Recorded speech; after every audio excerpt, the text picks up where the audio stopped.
രാഹുൽ ഗാന്ധിയുടെ കഴിഞ്ഞ തവണത്തെ ഭൂരിപക്ഷം 4,32,000 ഉള്ളത് 5 ലക്ഷത്തിലധികമാക്കി വർദ്ധിപ്പിക്കാനുള്ള കഠിനമായ പ്രവർത്തനം UDFിൻ്റെ പ്രവർത്തകർ എല്ലാവരും നടത്തിക്കൊണ്ടിരിക്കുകയാണ്.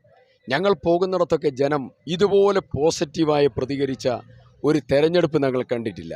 ഒരു കാര്യം ഉറപ്പാണ്, കഴിഞ്ഞ തവണ 4,32,000 ആയിരുന്നു ഭൂരിപക്ഷമെങ്കിൽ ഇത്തവണ അത് 5 ലക്ഷമായി വർദ്ധിക്കും. രാജ്യത്തിൻ്റെ പ്രധാനമന്ത്രി കസേരയിലേക്ക് പോകുന്ന ആളാണ് ശ്രീ രാഹുൽ ഗാന്ധി. ഇന്ന് രാജ്യത്ത് 112 ലോക്സഭാ മണ്ഡലത്തിൽ തെരഞ്ഞെടുപ്പ് നടക്കുകയാണ്.